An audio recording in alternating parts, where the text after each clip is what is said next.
이 아침 나눌 하나님의 말씀은 에베소서 4장 7절로 8절 말씀입니다.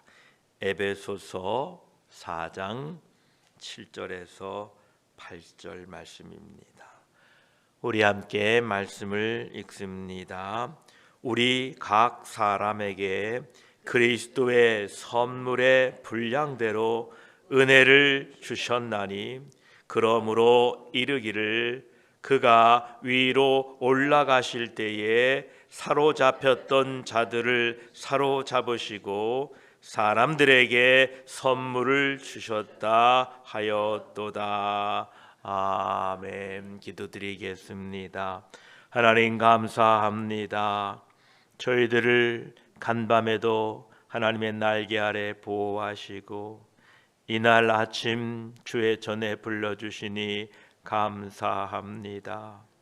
우리의 인생 가운데에, 우리의 삶 가운데에 하나님의 은혜 없이, 하나님의 긍휼하심 없이 되어진 일이 하나도 없음을 고백합니다. 하나님의 돌보심이 없이는 살 수 없는 저희들, 이날까지 우리를 지켜주셨으니 남은 날 주님의 영광 위하여 살게 하시고 주 앞에 설 때에 잘했다 칭찬 듣는 우리 모두가 되게 하여 주시옵소서. 이 아침에도 말씀 앞에 섰사오니 우리를 가르쳐 주시고 우리를 새롭게 하셔서 하나님의 백성으로 부족함이 없도록 도와주시옵소서. 우리 구주 예수 그리스도의 이름으로 기도드립니다. 아멘. 4장 7절로 8절까지 말씀에 우리 각 사람에게 그리스도의 선물의 분량대로 은혜를 주셨다 말씀하십니다. 이제까지 우리는 사도 바울의 그 일치와 연합에 대한 말씀을 나누었습니다. 우리는 이 통일을 일률이라는 말로 잘못 생각할 위험이 있습니다. 우리는 통일이 마치 우표처럼 모든 면에서 완전히 차이가 전혀 없는 것이라고 생각하는 경향이 있습니다. 사도 바울은 그것은 참 통일이 아니고 활기 없는 일률에 지나지 않는다고 말씀합니다. 우리가 지난 시간에 4절로 6절까지를 공부하면서 사도 바울은 하나라는 단어를 무려 7번이나 사용했었습니다. 한 성령, 한 몸, 부르심의 한 소망, 한 주, 한 믿음, 한 세례, 한 하나님 곧 만유의 하나님 등을 우리가 함께 나누었지요. 그런데 이제 7절을 시작하면서 우리 각 사람이라는 구절로 시작함으로써 그 통일성을 파괴시켜 버리는 인상을 받게 됩니다. 그러나 그것은 통일성을 파괴시키는 것이 아닙니다. 우리는 구별할 수 없는 단단한 덩어리의 일부가 아니기 때문에 그렇습니다. 우리는 우리 자신의 위치를 상실해 버리는 것이 아닙니다. 우리는 여전히 개인적인 자아입니다. 우리는 개인적인 존재이면서 동시에 전체의 한 단위가 되는 것입니다. 비록 우리가 모두는 하나이지만 또한 우리는 우리 각 사람이라는 말로서 우리를 표현할 수 있습니다. 우리 모두는 그리스도 안에서 하나입니다. 우리는 우리의 구원의 문제에 있어서 그리고 하나님의 자녀로서 모두 하나입니다. 우리는 그리스도의 몸의 여러 지체로서는 모두 하나입니다. 사도 바울이 지금까지 강조한 것이 바로 이 점입니다. 우리 모든 개개인, 우리 그리스도인들은 다른 그리스도인들과 같이 똑같은 방법으로 구원을 받았습니다. 사도 바울이 받은 구원이나 저와 여러분들이 받은 구원은 조금도 차이가 없습니다. 우리의 회심은 근본적으로 동일합니다. 그러나 우리 각 개개인은 서로 여러 가지 다른 면을 볼 수가 있는 것입니다. 이제 사도 바울은 몸의 여러 지체, 곧 교회의 여러 지체들 속에서 이 속해 있는 여러 지체들의 명백한 차이를 설명하고자 합니다. 7절에 보면 우리 각 사람에게 그리스도의 선물의 분량대로 은혜를 주셨나니 라고 말씀하고 있습니다. 이제 우리 주 예수 그리스도 교회의 머리 되시는 그분께서 전체의 교회와 각 지체들에게 여러 가지 다양한 은사를 제공하셨다 이렇게 말씀하십니다. 그렇습니다. 은사는 다양하지만 그 다양성 속에서 통일을 이루게 됩니다. 사도 바울은 고린도전서 12장에도 똑같은 원리를 말씀하고 계십니다. 거기에서는 성령의 은사라고 이렇게 말하고 있지요. 여기서 말하고 있는 것과 같은 내용입니다. 성령을 보내주신 분은 바로 주 예수 그리스도이시고 또 성령을 통하여 은사를 주신 것입니다. 고린도전서 12장 4절로 5절을 보면 은사는 여러 가지나 성령은 같고 직분은 여러 가지나 주는 같으며 라는 것입니다. 하나이지만 다양하다라는 것입니다. 사도 바울은 주 예수 그리스도께서 교회의 머리가 되시며 그 모든 은사를 나누어 주시는 분이 예수 그리스도라고 7절에 말씀하고 계십니다. 그리고 이 모든 영광, 모든 은혜, 모든 것을 주실 수 있는 분이 주님이신데 어떻게 이런 일을 행하셨는가를 8절에 우리들에게 설명하고 있습니다. 그 8절의 내용이 이러합니다. 그러므로 이르기를 그가 위로 올라가실 때에 사로잡혔던 자들을 사로잡으시고 사람들에게 선물을 주셨다 하였도다라고 말씀하십니다. 이 구절은 난해한 구절입니다. 내일 또 조금 더 다음 시간에 조금 더 살펴보고자 합니다. 우선 8절 전반부에 나오는 그러므로 이르기를이라는 이 말은 성령께서 또한 하나님께서 성경에 그렇게 말씀하셨다라는 뜻입니다. 그리고 나서 바로 뒤이어서 사도 바울은 8절 후반부에 있는 내용을 시편 68편의 말씀을 인용하여 말씀하고 계십니다. 시편 68편 18절의 내용이 바로 이것입니다. 주께서 높은 곳으로 오르시며 사로잡은 자들을 취하시고 선물을 사람들에게 받으시며 반역자들로부터도 받으시니 여호와 하나님이 그들과 함께 계시기 때문이로다 이렇게 말씀하고 있습니다. 사도 바울이 이 인용한 시편은 예수 그리스도께서 그리스도인인 우리들에게 나누어 주신 은혜에 대하여 그 이야기의 내용은 하나님께서 즉흥적으로 우리에게 나눠준 것이 아니고 이미 계획되어진 것이다 라는 것을 말씀하고 있는 것입니다. 하나님께서 교회를 통하여 은사들을 베풀어 주셨는데 이것은 즉흥적인 것이 아니고 이미 계획되어진 것이다 라는 겁니다. 그렇습니다. 하나님의 구원의 계획과 교회에 대한 하나님의 목적, 하나님의 여정은 이미 계획되어지고 준비되어진 것이라는 겁니다. 이 시편이 쓰여질 때는 다윗 시대에 쓰여졌습니다. 다윗이 활동했던 시대가 기원전 1000년쯤 됩니다. BC 1000년경입니다. 그러니까 지금으로부터 우리가 2000년이 넘었으니 무려 3000년 전에 시편 기자를 통하여 이 놀라운 일들을 나타내고 증거하고 기록했던 것입니다.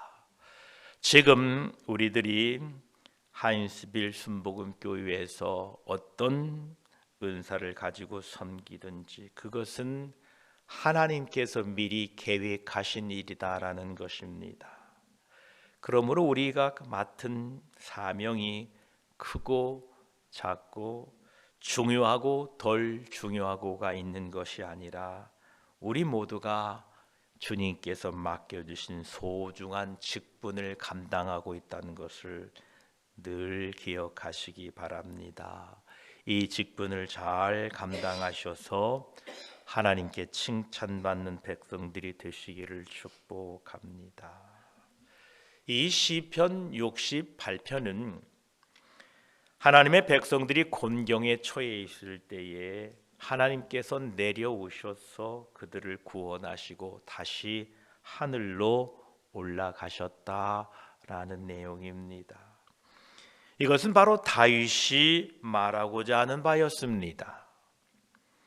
그리고 여기에서는 이제 에베소서 4장 8절에서는 사도 바울은 그것을 모두 우리 주 예수 그리스도께 돌리고 있다라는 것입니다.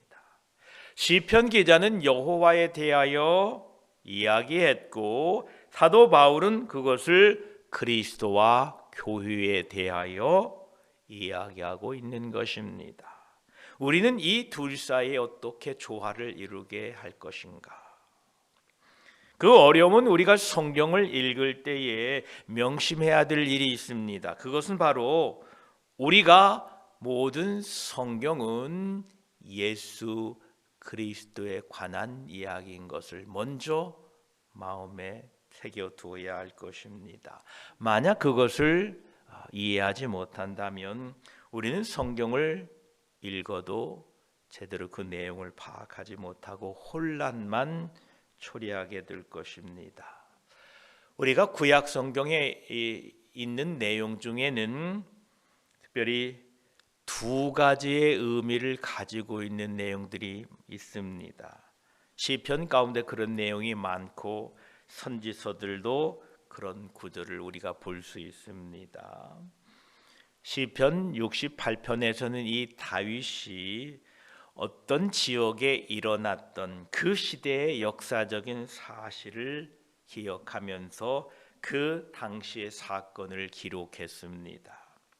그러나 우리가 아는 것처럼 성경은 하나님의 성령에 의하여 감동되어서 기록되어졌기 때문에 다윗이 성령의 감동을 받아 그 영감을 받아 기록하였기 때문에 결국 그가 어느 특정 시간 어느 특정 사건을 기록했지만 그 시간을 초월하여 그 사건을 기록하게 된 것입니다.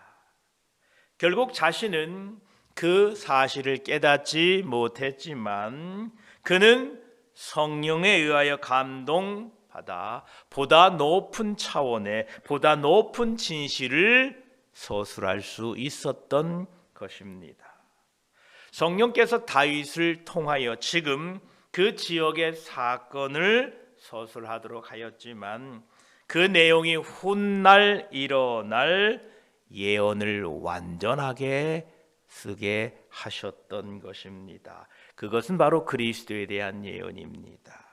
즉 그것은 주 예수 그리스도 자신에게 발생할 사건에 대하여 기록한 내용이었던 것입니다. 이와 마찬가지로 선지자들도 동일한 내용을 썼습니다. 당대의 사건을 기록하였고 당대의 일들을 기록하였지만 그것은 거기에만 한정된 것이 아니라 예수 그리스도의 오심에 대한 예언을 포함하는 이중적인 의미의 내용이 담겨져 있는 것입니다. 그렇습니다. 지금 사도 바울은 예수님을 말씀하시면서 시편 68편을 인용하고 있습니다. 이것은 바로 다윗이 썼으나 성령의 감동하심에 하심으로 말미암아 예수 그리스도를 예언하고 있다는 것입니다. 이것은 예수님께서도 당시의 성경, 그러니까 구약 성경에 대하여 직접 말씀하신 내용이기도 합니다. 요한복음 5장 39, 40절에 보면 예수님께서 유대인들에게 이 말씀을 하고 있습니다. 너희가 성경에서 영생을 얻는 줄 생각하고, 당시의 성경은 오직 구약 성경뿐이었습니다. 예수님이 승천하시고 제자들이 죽으면서 AD 90년경부터 성경이 이제 쓰여지기 시작했으니까 당시의 성경은 구약 성경입니다. 너희가 성경에서 영생을 얻는 줄 생각하고 성경을 연구하거니와 이 성경이 곧 내게 대하여 증언하는 것이니라. 그러나 너희가 영생을 얻기 위하여 내게 오기를 원하지 아니하는도다라고 예수님께서 친히 구약의 모든 성경은 바로 나에 대하여 증언하는 것이다, 이렇게 말씀하셨습니다. 그렇습니다. 신약, 구약 모든 성경은 우리 주 예수 그리스도에 대하여 증언하는 것입니다. 따라서 우리가 구약 성경을 바르게 이해하기 위해서는 예수 그리스도를 통해서 바르게 해석되고 이해할 수가 있다는 것입니다. 오늘 사도 바울은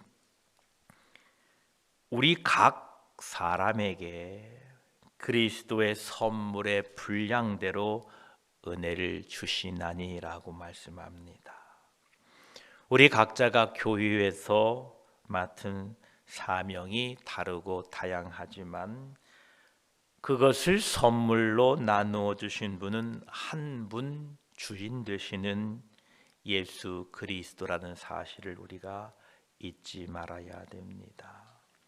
그러므로 선물로 받은 은사와 직임은 모두 그리스도에게서 나왔고 각자 맡은 사명을 통하여 오직 예수 그리스도의 뜻과 하나님 아버지의 영광을 나타내도록 해야 됩니다. 우리가 받은 직분은 높고 낮음, 크고 작음이 없습니다. 우리가 받은 것이 어떠한 것이든 주님이 주셨기에 주님의 뜻과 하나님의 영광을 위하여 여러분 잘 감당하시기를 축복합니다. 5달란트를 받았든 2달란트를 받았든 마지막 날 우리가 그 선물을 나누어 주신 주님 앞에 설 때에 그 주인이 이르되 잘하였도다 착하고 충성된 종아, 내가 적은 일에 충성하였음에 내가 많은 것을 내게 맡기리니 내 주인의 즐거움에 참여할지어다 라고 칭찬 들으시는 저와 여러분이 되시기를 축복합니다. 기도드리겠습니다. 하나님 감사합니다. 우리 주 예수 그리스도께서 우리 각 사람에게 그리스도의 선물을 분량대로 은혜로 주셨다고 합니다. 감사합니다.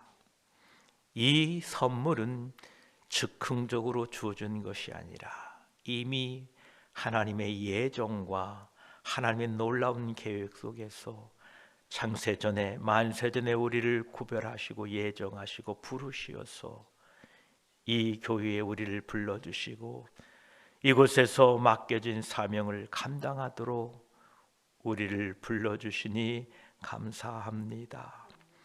우리를 예배자로 부르셨사오니 하나님 그 예배자로서 맡겨진 사명 감당하게 하시고 우리가 이 교회에서 어떤 일을 맡았든 신실함으로 감당할 수 있는 믿음을 우리에게 허락하여 주시옵소서. 그래야 할 때에 우리 주 예수 그리스도께서 나눠주신 그 선물의 분량대로 잘 감당하여서 그 주인 앞에 설 때에 착하고 충성된 종이라는 칭찬 듣는 우리들이 되게 하여 주시옵소서. 그렇습니다. 우리가 맡은 이 사명 주님 오실 때까지 잘 감당하여서 하나님께 영광 올려드리는 우리 모두가 되게 하여 주시옵소서. 감사드리며 우리 구주 예수 그리스도의 이름으로 기도드립니다. 아멘.